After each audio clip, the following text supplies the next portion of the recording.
Hi, everyone, and welcome to the NTIP Report Card Writing Workshop. Today, we are going to go over the best practices in approaching report card writing, how to use AI, and how to navigate all of the resources that we have online. So, we're going to start with the kindergarten comment structure because it is a little bit different than our grade 1 to 8 or secondary comment. And Kimberly Name Pestra Sullivan will handle that. Hattie Campbell, will be going over the structure of the grade 1 to 8 comment. We have Andrea Pfeiffer joining us to help you navigate Aspen and all of the resources available on StaffNet. And then lastly, we have Katrina and Whitney, who are going to talk to us about how to use AI appropriately and to support your comment creation. Take it away, Kim.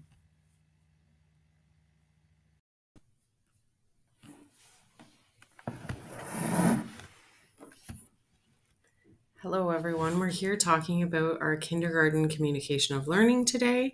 And I just want to start with a quote that comes directly from Growing Success, the kindergarten addendum, that all expectations must be accounted for in instruction and assessment.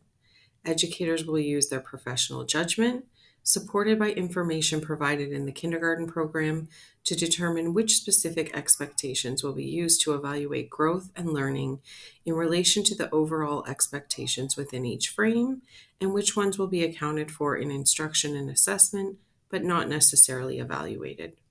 So, if you do not have a copy of Growing Success, the Kindergarten Addendum, it is available online through the Ministry of Education, or reach out to me and I can get one for you. You see the small icon there, and there should be a link to that there. As well, you have a copy of the kindergarten program with all the expectations and the Ontario Catholic School kindergarten program, which is aligned with our Growing in Faith, Growing in Christ program. And then How Does Learning Happen? Ontario's Pedagogy for the Early Years. So that document is the predecessor to the kindergarten program and gives us all rich information about how early years functions in relation to our school system. Additionally, you'll see the poster beside that, which you can print on your own, or if you need a copy printed, I'm available to do that for you as well. So that is the overall expectations in the 4 frames of our kindergarten program.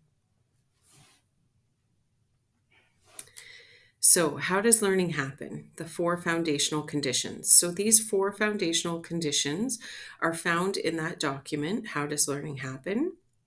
Belonging, engagement, expression, and well being. And you see in the center of that icon that children, families, and educators are the center of all that learning, and how that grew into our kindergarten program as we know it now.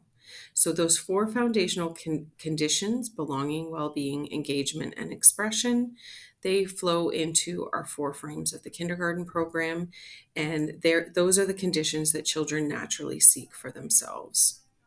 This then aligns with the pedagogical approaches that you find in the front matter of our kindergarten program. Looking for responsive relationships, learning through exploration, play, and inquiry, educators as co-learners, environment as the third teacher, pedagogical documentation, and reflective practice and collaborative inquiry. So, if we're using all of those pedagogical approaches the way that they're intended, that lays the foundation for what we need when it comes to writing our report cards when the time comes. So, responsive relationships are the first thing that we look at. And they are part of everything we do every day as the 4 frames work together through learning. Learning through exploration, play, and inquiry is how our program is set up. Children are developing and have an opportunity to practice all the skills and competencies that they need for the future through play and inquiry. And then we work as co-learners in the classroom. So this is a little bit different than what you may have experienced if you've taught in another grade. But educators in kindergarten work as co-learners, and we focus on a one up, one down model where one educator may be down with the children and the other one is up and engaging and documenting and observing in the classroom. The environment as the third teacher is very important in kindergarten. This sets the tone for the physical space and materials, but as well the social environment. So that is where time, space, and materials are used in ways in which elements such as sound and lighting will influence how the children are in the classroom and how they are able to focus and how they're able to engage in their learning. And then pedagogical documentation is that process of observing, listening, gathering, and then analyzing the evidence of that learning, making that learning visible in the classroom, and then taking time to reflect on that with the students and with other educators in order to find where we need to go for the future. What are our next steps? So, when we're looking at our documentation and our reflective practice in kindergarten, that lays that foundation for what we need when it comes to writing an effective report card that makes sense for everyone. So, when we're structuring a kindergarten communication of learning comment, these are the three parts that we need specifically for each of the four frames. So, the report card is broken into the four frames as well as another box that you'll find for our religion. In all of those boxes on the COL, we need to ensure that we are talking about what the student's key learning was, was most important or significant skills or understanding in relation to those overall expectations in that frame or within the religion program. From there, we're going to talk about how they have progressed or made growth in that learning. So we use an example from their key learning, then we use an example that shows how they've grown in that area related to that expectation. And then moving on, our next part of the comment will be the next steps. So this is where we've had that time for reflection both with students and with the other educators in the classroom in order to help move the student along in their learning trajectory and move forward in their learning. And considerations that we want to look at for those next steps, or how does it link back to that specific or overall expectation? How is it assessment for learning? So how are we helping move them along that trajectory?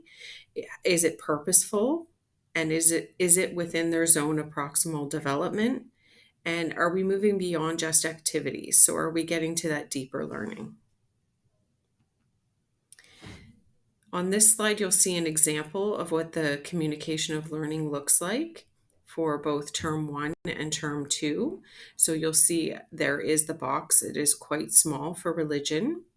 Then we have a larger space for belonging, contributing, self-regulation, and well-being, demonstrating literacy and mathematics behaviors, and then problem solving and innovating.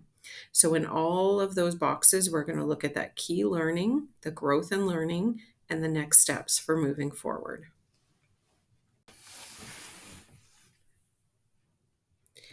Moving on to our last slide, these are just some reflection questions that all educators can use when they're looking at their pedagogical documentation. So we're looking at assessment for learning with our documentation. So what conversations are we having? What are the children saying? What have we observed in the classroom? What are the children doing? What are the products that we have in front of us? What are the children representing? Have we taken the time to observe with a pedagogy of listening? What, how, and why, and when did we document that learning? Is it part of our program? Have we actually scheduled in time to share and observe and listen? Did we document with a lens of curiosity? Meaning, if students are engaging in a specific activity all the time, have we taken the time to be curious about why that might be? What are they actually trying to get to? What are they looking at? Did we observe and document with a specific focus in mind? So maybe we're looking at them through the lens of literacy or numeracy or inquiry. And that assessment as learning, so students are representing, students and educators are recording and reflecting on that learning, and it's cyclical. So, what does this documentation tell us about the learner? And what are the possible next steps? So, next steps meaning what key learning do we want to get to next? How are they growing in that learning? And then again, reflecting on those observations and documentation, and moving toward the more next steps and moving them along in that journey of learning. Okay, so let's move on to the grade 1 through 8 report card comment structure. Before we get into the actual structure of the report card, it's important for us to think about how we're gathering data, creating our marks, and reporting on our findings. It's really easy to do your report cards if you've done really good documentation and evaluation throughout the year. Without that good documentation, sometimes it's hard to go back and reflect on the student's learning journey without those notes. So, making sure that you're documenting things will help streamline that report card writing process. Something to consider is that we don't always teach literacy in our literacy blocks or math in our math blocks. We tend to do a lot of cross curricular development. So you might be teaching and reinforcing skills from different curriculum areas in other curriculum areas. So just keep that in mind when you're reporting. You can talk about your history summative when talking about your literacy skills, because there's a very good chance that you're teaching that same paragraph or sentence structure or reading strategy in those different curriculum areas. You're just using that other area summative work as your evidence for how well they did with it. So that's okay. We also want to make sure that when we are evaluating our students and talking about their overall success in different areas of the curriculum and our courses, we want to make sure that we're doing it using observations, conversations, and products, that we're not just using those tests, those assignments, or those projects to indicate how well the student is doing at learning the content and demonstrating the skill. We learn so much in our day-to-day with our students, and they have different opportunities to demonstrate those skills to us. So it's okay for your mark to reflect what they've been doing in class in those formative activities, as opposed to just using your final products to create your mark. Make sure you're focusing on overall expectations and consider that some evidence or curriculum areas might weigh more than others. So you might not be in maybe a junior or intermediate grade evaluating sentence structure at the same weight as you would their paragraph or essay writing strategy skills. So just consider that even though you have a plethora of expectations in your curriculum, you really want to consider, what did you spend the most time on with these students, and where did you see the most growth in the students' learning? It should also reflect the student's most consistent level of achievement, with special consideration given to more recent evidence. If we can paint a picture for the parents about how the student has grown in their skills over the course of the year, or even from midterm to the end of the year, that's better information for the teacher than just that final evaluation. But we also, again, want to make sure that if a student was able to master a skill by the end of the course, it's okay that they didn't have it under control or under their belt in the first few times that you did it in class, or if it wasn't a skill that they had at the beginning of the year. These curriculum expectations are things that we want students to achieve by the end of the year. So keep that in mind, that it is most consistent and most recent that should be reflected in that report card mark and that report card comment. So the structure of the comment, it really is broken down into 3 parts. So we want to spend time talking about the student's strengths. So what are they doing well in my class? What are they doing well in this curriculum area? We want to talk about the next steps for improvement. So what is a goal for them, and maybe how can they reach that? We want to describe that growth in learning too. So if we're just talking about strengths, we want to make sure that we're also connecting it to maybe how that skill has developed. So maybe they were proficient and now they're experts at it. We want to make a reference to particular curriculum strands, but we don't want to just be copying and pasting in the curriculum language. We don't want it written in technical language. We want it written in parent-friendly language.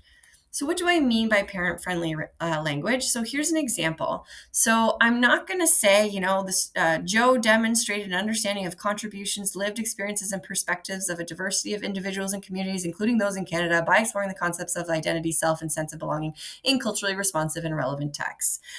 For me as a parent, I would read that and I go, okay, but like, what did you actually do in class?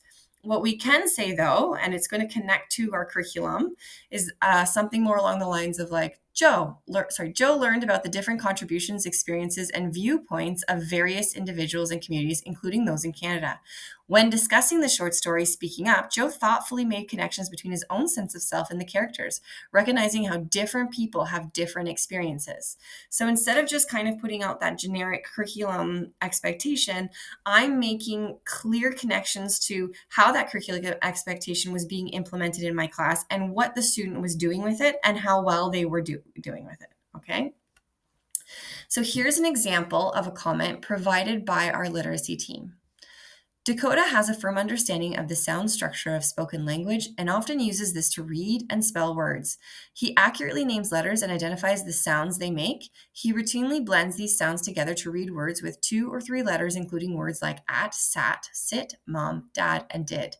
He frequently reads words when playing games and applies this skill when reading decodable books at school and at home.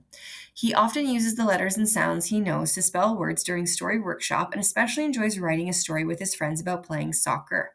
Dakota consistently writes about topics using the ideas from his own lived experiences, but seldom generates and gathers new ideas for his writing. A next step for Dakota is to make connections to text that he can relate to himself and the world around him. This will help with written responses. So consider the weight of this comment. We have a lot of green, a little bit of yellow, and a little bit of orange. If you look at the green, it's all talking about the child's strengths in class and giving specific examples of what they're doing and how they're doing it. So we really want to make sure that our report card comment is spending the most amount of time talking about the successes of the student in the class.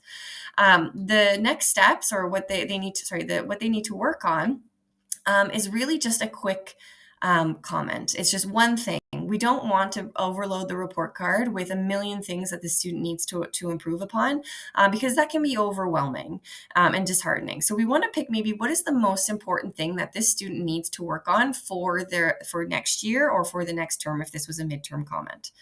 And then finally, the next steps. We want to make sure that we're giving practical examples of what they can be doing to improve that goal.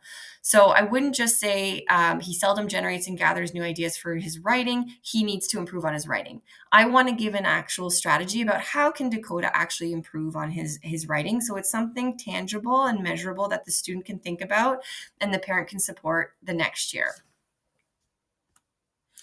Something else to mention is that we want to qualify what they're doing. So we're talking about skills and strengths, but we know that not all students are going to be exceptional. It's still a strength, they're still doing something really good, but we do want to quantify or qualify how well they're doing something. So these are examples of those adjectives that we can use to kind of indicate how well this student is doing.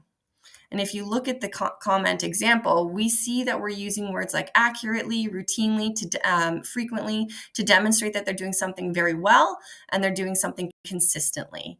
And then down at the bottom, we have seldom to demonstrate that the student is kind of doing it sometimes, but not consistently enough for it to be considered a strength. So just keep in mind that we do want to add these qualifiers in our report card to help parents understand the level of learning that was happening in the classroom. So that is the grade 1 to 8 comment in a nutshell using a literacy example. And I'll hand it over to Andrea.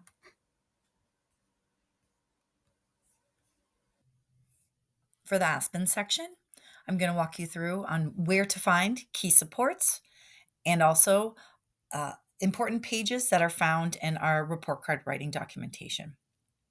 A great place to start to look for supports would be SharePoint, which can be located in My Apps. In this area, you can find multiple communications that have been sent out on report card writing. You can use the search bar to type in keywords such as reporting or report cards to find these memos. Each term there is an A&E elementary evaluation and reporting communication that is sent out. So look for the most current one before you begin report card writing. Another area to find supports would be within the IT service desk found in My Apps, and you can click on Aspen or report cards to find documentations. In this session, we're going to go through the report card entry instructions and key pages and features found in Aspen for writing reports. To access Aspen, you're going to go to My Apps, the green Aspen logo, and to log in, hit that AASP feature to log in. Next, I'm going to show you the route to the Mark Entry area found within Aspen. First selection you're going to make is the Pages button on the top left-hand side of your Aspen portal. It's going to take you to your Teacher Classes widget, and you're going to click on the Grades column for the class that you wish to enter marks for. It's going to take you to a Gradebook top tab. So you're going to find Gradebook along the top selections and scores along the side, bottom left-hand side of the screen. And the last selection that you're going to make is picking the subject that you wish to enter your marks for to begin. There are multiple features within Aspen that assist you with writing report cards, and one important one would be the character count. Always take a look at the allowance box to see how many characters you're allowed for within Aspen, and making sure that you don't exceed it, because the entry will not save if it exceeds the limit. So when you hit that gray save button, you want to make sure that you are not over the limit, and reducing the number of characters if you need to make sure that your entry is saved. In the bottom right-hand corner, there is a spell checker icon that you can use for spell checking. And then this little icon on the bottom right-hand side with the page and pencil is the icon that will appear once any comments have been saved within the comment box. So beside the student name, you will see that if they have the comments that have been entered or not. And the last section that I'm going to review with you today would be how to post grades when you're done entering in all of your marks and your comments. So you do need to press that post the grades button for your marks and your comments to appear on the report card. And you want to do this after all your changes and revisions have been made. You can post multiple times. So if you wanted to post along the way, you're welcome to do so. And after you post for the first time, you're going to get this little pop-up window that shows on the bottom right-hand corner of the screen, asking you if you want to continue, and you just select the yes button and to accept your changes, and your grades are posted. Thank you. There are a couple of shortcuts within Aspen. So if you are wondering what are the valid values that you can enter for the cells, there is this table shown on the screen. However, you can hit the Control L button and a pop-up will appear with the accepted values based on the report and the grade of the student. The Control D function is a copy function, and it will copy the values from the current cell for the rest of the students. So you want to definitely use this function with caution, especially with comments that are copied verbatim that include student names. On the right-hand side are the color codes for the push pins. The green push pin means that the window is open and the grades have not been posted yet. Red is that the window is open and the grades have been posted. Multiple posts are available. You can post many times if changes are needed. And then the black, when the black push pin appears, it means that the window is closed, and that if you do need to make changes when you see that black push pin, then you can speak to your administrative assistant to make those changes.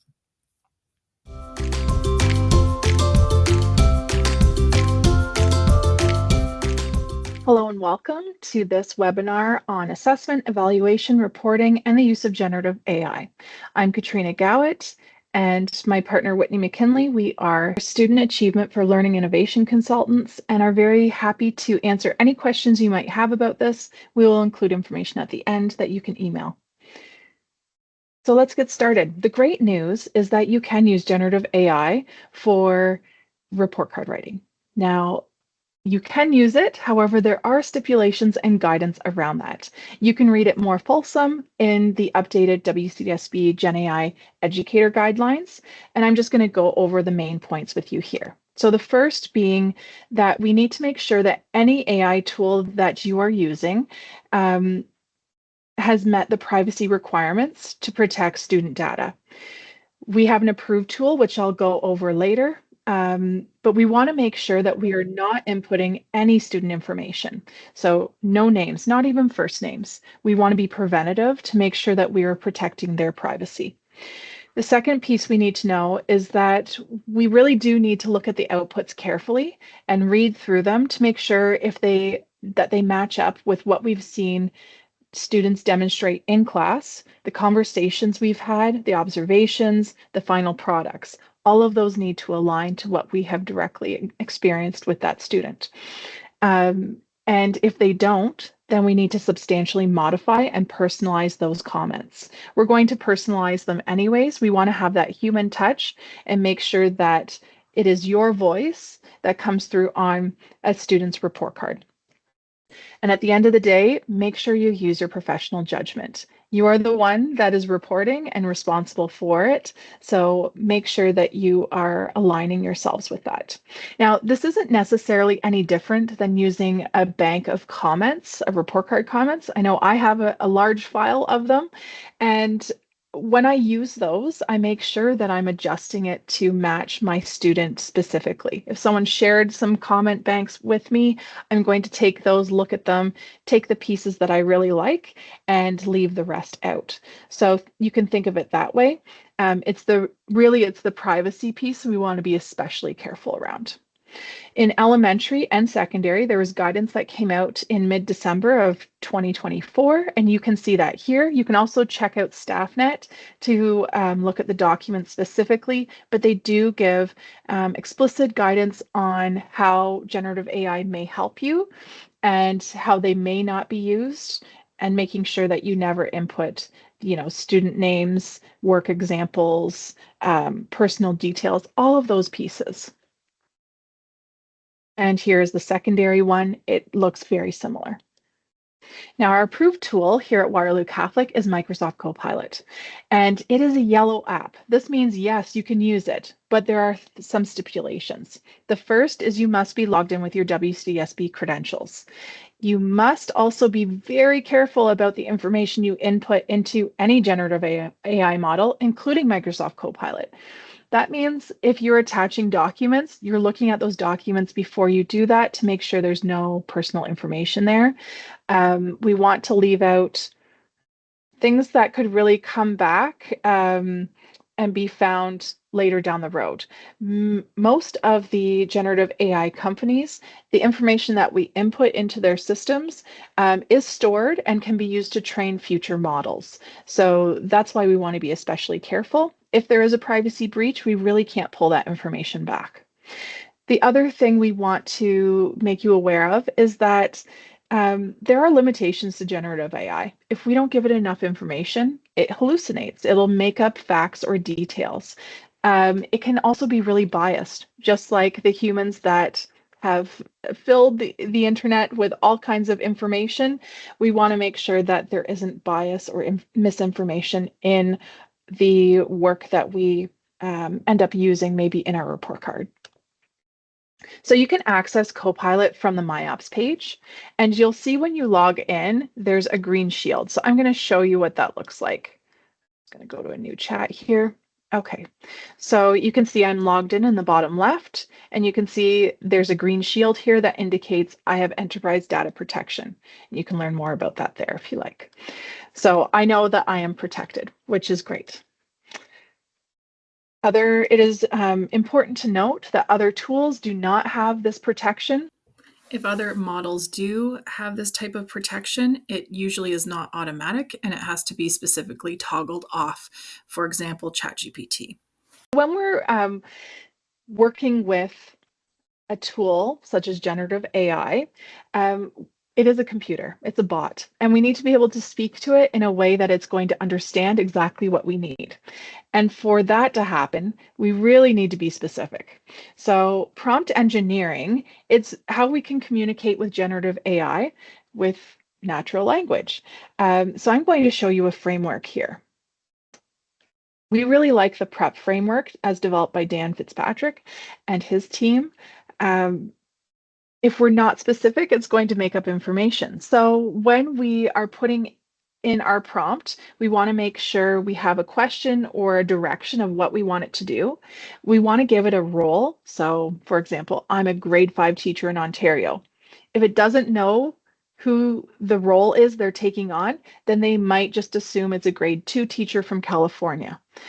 We want to be explicit. So, what information or documents might we want it to refer to? So, in the context of report card writing, we want growing success to be something we mention. Parameters, the tone, all of those pieces. How long do we want it to be? What format? Is it going to be paragraph style? Is it going to have avoid your I statements. And I'll show you some of those examples later. But if we have a really comprehensive, what we would call a micro prompt, because it's so detailed, we're going to get really great outputs. And this is not only important for us to save time, but also it's important for the environment. The less back and forth that is done on a generative AI tool, the less energy it will use. One prompt can actually take 10 times more energy than one Google search. So do it not only for yourself, but for the environment. And then, of course, when we get that output, we want to check it over. So the edit framework is really helpful so we can evaluate it to make sure that the facts are accurate. We can look at other sources. We need to identify bias and misinformation that might be in that output. And then, of course, we're going to transform it and adjust it to meet the needs of our students. Okay, so some tips. Say who you are, where you are from. Be explicit. It's really helpful to tell it how many characters you want. That will really narrow it down and help with the editing process. As we know, the boxes in Aspen are quite short. And you can see a really short example of a prompt that you might end up using. So subject, how many characters, the grade. We're saying, make sure it's paragraph, parent-friendly language. And this right here, written in an asset framework and provide hope to the student and parents. This is language directly taken from Growing Success.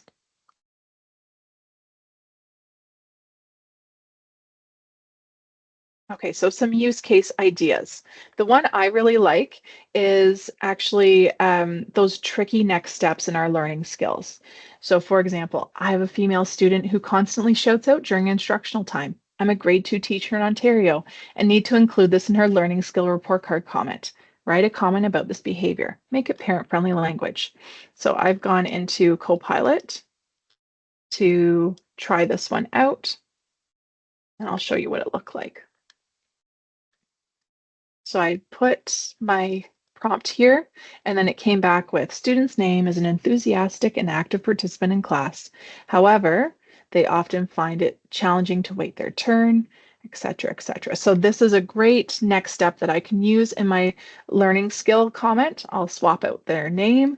Now it might be a little bit too long, so I can come back and say, actually, could you shorten that and adjust it to a male student? And it will change those pronouns really quickly and make it more concise. So that's a really great use case. We can also do some next steps for home suggestion. So, write it with a suggestion on how the skill could be practiced further at home. That's a great way to end off a comment. We can use it as revision. So many of us have comment banks, and we might want them to be just polished up a little bit, correct some grammar mistakes, all of those pieces, that can be helpful. It can also be great if you have students who are maybe twins or siblings, and you need to make a comment sound a little bit different. We can also use it to update it. So if we change grades or a new curriculum drops and we need to build out our comment bank again, generative AI is a great way to do this, reduce the time that takes. Okay, so this right here, you'll see it's quite large. So this is actually a prompt. The whole thing is a prompt that I would insert into Copilot.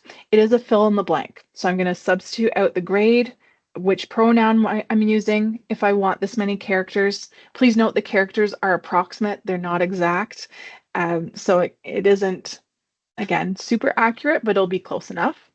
And then here's where I'm going to put my point form notes about all of the different skills. So I'll put responsibility, student follows the rules of our classroom, but sometimes struggles outside on the yard. Organization, keeps an agenda, but desk is really messy. Whatever those comments are, you can put them point form here. This is also a great opportunity to conference with your students about the skills and write some point form notes so that it really is personalized and reflects your student. So I could take this, I would fill in the blanks, put it into Copilot, and I would get a comprehensive draft of a learning skill I would then take into a document to edit with student names, specific examples, etc. Okay, this is a curriculum prompt template. I wrote this one intending it for science or social studies because it meets the format of those comments. So this is important information up here. You'll notice that we insert our grade, subject. We're mentioning our parents again. And then here's where I'm going to have my strand that we always need to start that box off with. And then we have a strength, next step. Here's where I like to actually insert directly from the ministry website the curriculum expectation that I'm focusing on here. And then I'll often add on an example of a project that we did. So here is what it might look like. So this is, I filled in the blanks. Here is this was grade 5 for government. So I put in the curriculum expectation here, and then I added in, he created a clearly communicated Scratch coding animation about the right to vote. And so I did, again, curriculum expectation, example of what they did, and a next step. And it came out with this draft, which I would be really pleased with. And I could then take this and I could say, now can you write it for a level 4 student, for a level 3 student, for a female student, for a male student? And that can help me build out my comment bank. Okay, so creating assessments in the age of AI. If you are an intermediate student or maybe a grade 6 to 12 teacher, you may be noticing that you're getting students completing assessments that likely are not their own work. It looks, maybe there's vocabulary they're using that doesn't match with what they usually use. And so you may have suspicions that they're using generative AI to complete their work. This information here might be really helpful for you to think about. If I was an intermediate teacher, I would actually take my assessment and I would put it into generative AI and ask it to complete it as a grade 8 student and see what it gave me. That's going to give me a good idea if it can be done well by AI. And if it is done well by AI, I really need to ask myself some questions. Could someone complete this assignment without being in my class? If the answer is yes, okay, I've got to adjust something.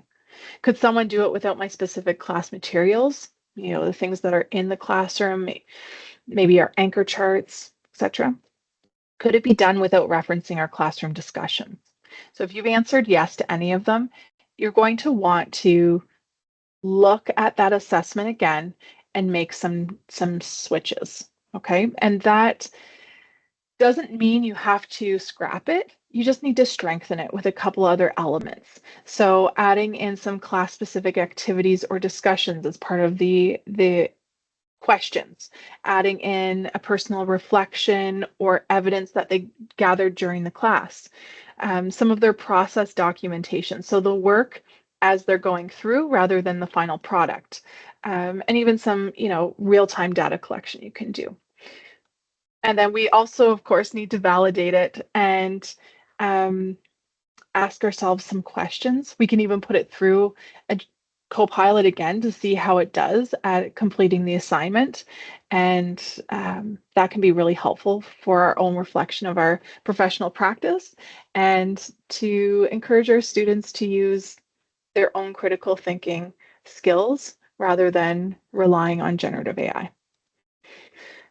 Okay, we can also use generative AI as a rubric creation tool.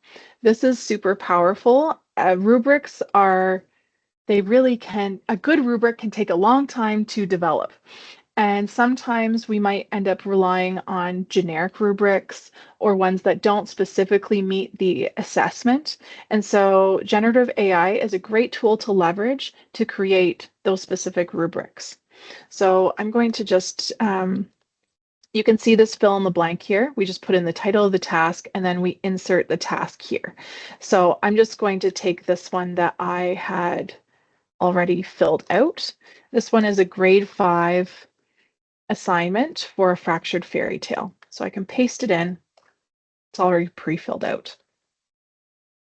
And notice that it was looking for Ontario Growing Success. And so now I'm seeing a rubric that would reflect much of what Growing Success guides me to do. However, this rubric, I know rubrics are really challenging for students to understand sometimes, and so I want to change the language. So I can say, please read in student-friendly language for a grade 5 level. Now it's going to take that and it's rewritten it.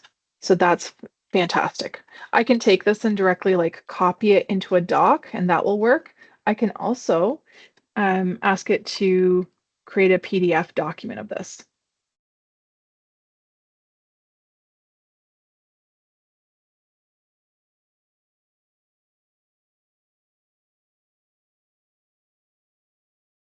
So it'll take a minute. I can also do something called a prompt flow, or what I call a prompt flow. So I started off with a micro prompt, right? I'm really specific. Now I'm going to ask it to do a bunch of tasks, so macro prompts, a bunch of tasks to that directly relate back to this rubric. So you can see here, I've got my PDF now. Okay, so let's think about this. I always really liked having students edit each other's work. So I could ask, now,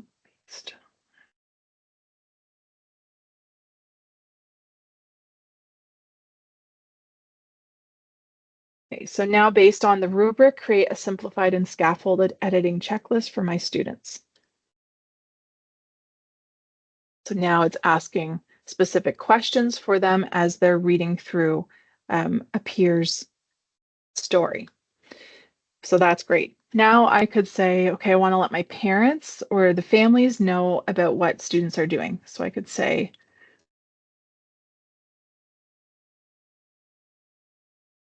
write a short blurb to parents about this task and how they can help out at home. I'm going to say, make it 1 paragraph. Okay, and so now I can read this over and make any adjustments I need to and send it out either by email or post it on the LMS for parents. I could also have it create feedback. I'll say create 20 feedback blurbs, sentences.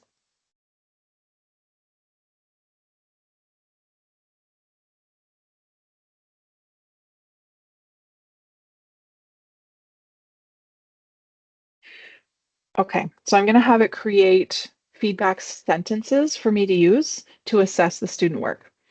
Just so you're aware, we should not be having generative AI assess student work. There is information out there about, uploading a rubric and a student piece of work, but there are many issues with uploading student work. Generative AI is not reliable enough. Like this is our first reason, right? Generative AI is not reliable enough to do that task. Also, we are the teacher in the room, right? And we need to make sure that we can validate and confirm that that mark is genuine. So if we have a computer doing that, that's not going to be as accurate. We also need to think about intellectual property. If you upload student work into a tool, now that company owns that work and can be used in their training data. Also, privacy, safety, and security. It could be a privacy breach. Lots of students refer and make connections to their own personal lives. And if we upload that information, we've just betrayed that trust, right?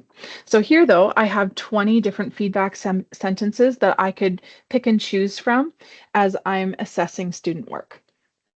So you can see how I can bring it from one task to another. I could also then come in and ask it to write some report card comments at different levels and see how that works for me. Okay, back to the presentation. Now I want to make sure that everyone's aware of find and replace. So let me go back and I'll demonstrate how this works.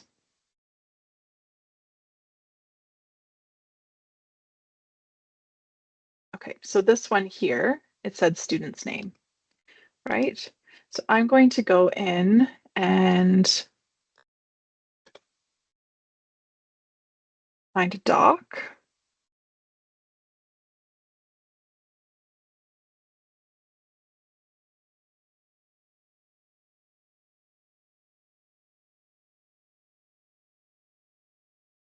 Okay, I have a blank doc here. Maybe this is where I'm pulling in comments for a specific student. So I'm going to paste Copilot's comment here, and I'm just going to grab this here, copy. Now I'm going to hit Control H. You could do this with Control F, you just have to go through another step. So Control H on Chromebooks, Cloudbooks.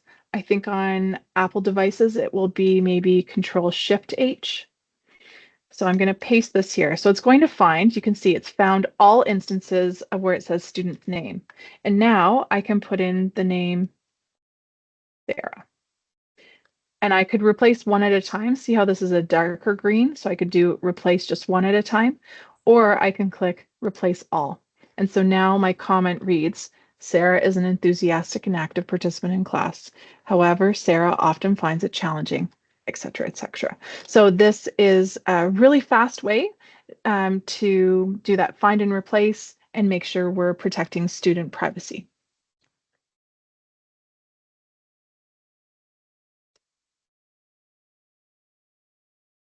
Okay, so if you're looking for more, we have this great prompt crafting resource that I just want to share with you quickly. We're continuing to add to it constantly, so I would highly recommend that you don't make a copy and just check back to see what new things have popped up. So we do have, all of these are fill in the blank prompts, and I should say they are micro prompts, so they're the really detailed ones. We have administrative tasks. We have ones for school administrators, document analysis. So this can be helpful if you've uploaded a PDF document, make sure that it's publicly available. It doesn't include any, sensitive information, but it can help you analyze it. We have lesson planning templates, assessment ones. This is where I got the task rubric one from, social emotional learning. And we're working with Spec Ed right now to develop prompts for IEP, expectation creation, all of those pieces. We also have coming soon ones to support our ML learners, secondary social sciences, and then we're going to build out more for religion, science, literacy, etc. So you can check out some ideas here.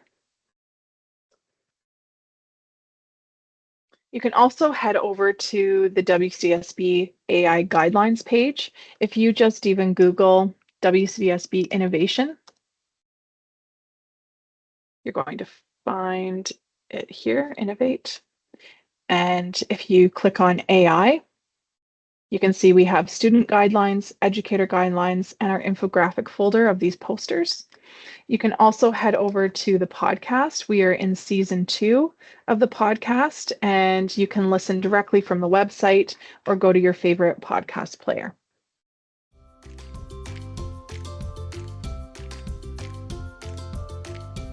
We're offering a lot of support. So if you would like us out to your school, please contact us and we can help you out. We have a series of webinars just like this one that you can tune into, and we would love to connect with you. So if you have any questions, please either email Whitney or myself and we can get back to you with those answers. Thank you for staying and watching.